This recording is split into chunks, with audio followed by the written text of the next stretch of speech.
Hey guys, Andrew McComb here from LeadWell Global. I'm with Suren Pather. He's the head of wealth at LeadWell Global. Suren, we discussed in the first video the overriding concept at the moment that there's a lot of turmoil going on in the financial sector and obviously in other sectors. We also talked in video 2 about the cause of that on a deeper level, and obviously in other videos we'll talk about even more depth to that. But for the mum and dad investor out there, their everyday person who's being affected by the current situation, what would you say the solution is? Thanks, Andrew. Well, look, as much as I talked about the overall macroeconomics, it does come down to the individual. And I think firstly, not to panic about the overall activities beyond your individual self. So what individuals should do is to ensure, number one, the most important thing is the certainty of income. To ensure you have certainty of income, because with certainty of income, you can decide what track you take, in all of this confusion and chaos that's happening out there. The first thing is to ensure you have a good buffer of savings. The second thing is to ensure that whatever debt you've taken, right, or extra debt you may have taken for the short-term illiquidity you might have had, that you can service. Because my concerns are, if when things get better and rates move up and you cannot afford the interest cost on the loans you've taken, you will be in trouble. And there may well be a conspiracy theory on that of why credit is so much easier and it'll eventually be good for the banks in any case. But I think once you can understand how to service your debt, then the question is, what should you do as an individual in terms of making sure you become financially free in the time frame you set for yourself?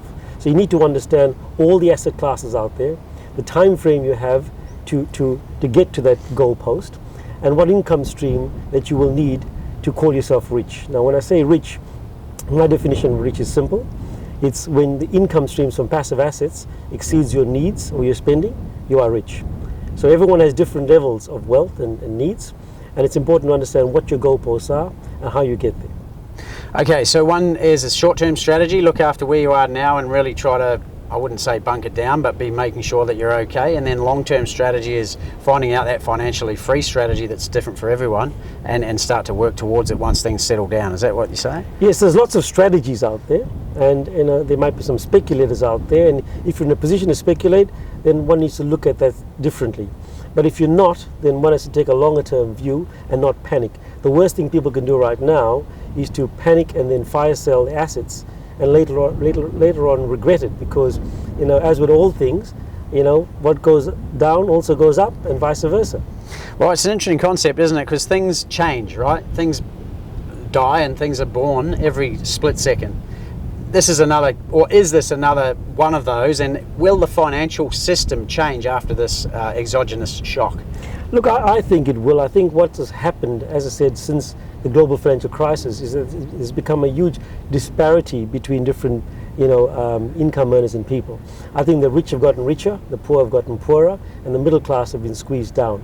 And that, I believe, has caused most of the issues in the first place. That inequality in allocation of credit that's led to a big dislocation between income earners. And if you look at corporate executives, their incomes have increased significantly more than the average worker. And that's why you've seen issues in Chile, issues in Hong Kong, issues all around the world caused by an economic disparity.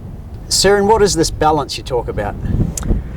I refer to balance as removing the disturbance of money. And it's all about the disturbance of money.